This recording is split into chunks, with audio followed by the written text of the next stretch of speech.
Hey there, Jude. Hope your day is going well, and hopefully you feel a bit better. Your dad told me you're a bit under the weather today, so this is your video lesson. I'm going to go over what we would have covered in your normal lesson, except for it's going to be me recording it. You can watch it as many times as you want. If you have any questions by the end, if you're unclear about something, don't hesitate to have your dad shoot me a message or ask me a question. It doesn't bother me at all. Just, I much rather spend 30 seconds to answer your question than you getting frustrated all week. So just let me know if you have any questions at the end. So cool. With that being said, there are two things I want to go over today. One being some right hand technique, and then number two being the next section of time of your life. So for right hand technique, so far what we've been doing is working on a really good, nice, what's called a free stroke for arpeggios or broken chords, playing things like this, things like that.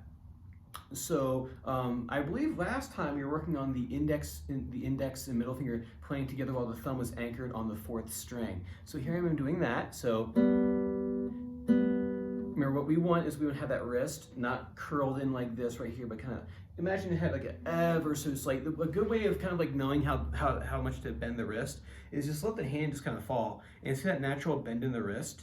That's kind of what you want. You don't want anything super extreme like this, not the old Spanish style, because you don't want to touch your wrist. So keep that wrist pretty straight, right? And an ever so slight bend. Remember how we, just like if you let your hand kind of fall to your side, that's about as much bend as you probably want. So you have your thumb on 4 and index and middle. Touch the string and back towards that imaginary X on the meat of your palm right back here is where you're aiming for, always back here. Not this right here, right? That's bad habit. So straight back this way to get the most power and clean stroke and good tone. So we're always after. So I believe last time I think we did, right? And remember, you do the paper test. You can put a piece of paper in there, and if you can kind of slide it in and then kind of pull it out, that means you're not squeezing too hard. And if you can't get the paper at all, obviously that means the paper to stay there. Obviously means your fingers are too far apart. We don't want to do this right here. We want to have them kind of like BFFs, right? They're pretty close on top of each other. And like I said, you should be able to put a piece of paper in there and gently just pull it out ever so slightly. So I have this right now I'm hitting strings 3 and 2 on the G and the B string, back together like this. What I'm listening for is for them sounding together, so not but together. And since you've been working on that ever so diligently this week, the next step is to do this.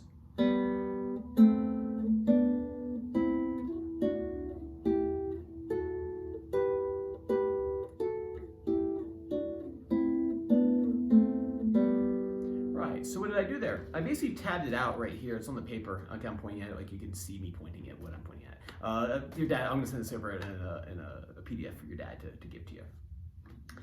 So basically what's going on here is I'm hitting the strings open, 2 and 3, first and second finger on frets 1 and 2 respectively, and then I shift that up to 3 and 4, and then here I take the pinky and the ring finger and put it on fret 5. So I did this motion. 3 and 4, 5, these guys are together. You're gonna move up 2 frets to 7. We're gonna go 8 and 9, and then 10 and 11, I just shifted my hand up and grabbed 12 with my fingers 3 and 4. So all together.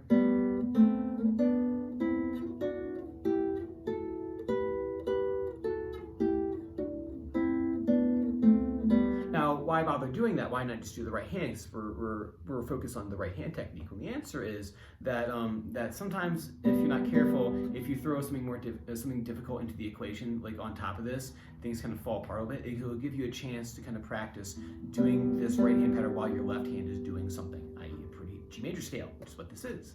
And then you just do the reverse coming back down. So 12 and 12, 10 and 11, shift down to 8 and 9. 7, 7, notice I'm using 3 and 4 there. I'm using 5 and 5 here. 4 and 3, or sorry, 3 and 4, using index and middle. And then here, and then here.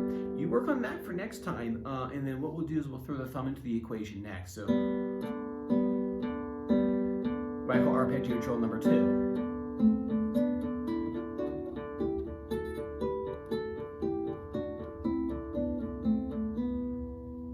But there's some things I want to talk about in terms of like planting the hand and getting the fingers planted before playing. So we'll have that discussion next week. Cool, man. Next thing is, for number 2 is Time of Your Life, the next section of the song. So basically the chords are E minor to D to C and then to G, right?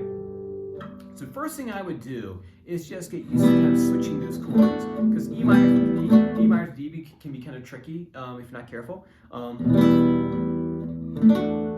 then to C, into G. So the first thing I want you to do is just go ahead and strum through those chords and get it like one strum, so you can practice the transition with your left hand. And next is the right hand pattern for this section. It's the same vibe as that was in the previous sections. Bum, ba, ba, ba, ba, ba. That's the rhythm of it. So bum, ba, ba, ba, ba, ba. And we do short, short, long, short, short, short. So the note at the very top of your arpeggio or broken chord, the one played on the second string, that's the long one. That's this guy right here. So the long note's the one at the very top of each one of the chords. So the highest note that you're going to hit in each chord is the one you're going to hold out for the longest period. So you have bum ba da da ba da bum ba da da ba da. And then to the D chord. And then to a C chord. Here I'm giving you have that highest note is the longest held out one. So bum ba ba ba ba ba bum ba ba ba ba ba. And like I said, that carries on through pretty much the song, if not the whole song. And then so it looks like this. So you have E minor one time, then to your D chord, then to your C chord, then to your G chord. Notice that the index and middle are always playing on the second and third strings, and it's the thumb that's moving around. So in the case of the E minor, the thumb is hitting the 6th string and the 4th string too. Because if you watch here, that one as well. And then to your D chord, this one's going to be 4th string the entire time. 4, 4. You're going to go to the C chord. 5, 4. Then to your G. And instead that thumb hit the 6th and the 4th strings at that time. Cool, man. So work on those two things for me, and then in addition to keep on working on your pentatonic scale and your note reading. I just don't know where you sit with those. I just want to see them, so we'll look at those next time. So this will be something fun for you to work on. So cool. And like I said, have your dad shoot you a message if you're confused about anything, and we will see each other same time next time. Take care.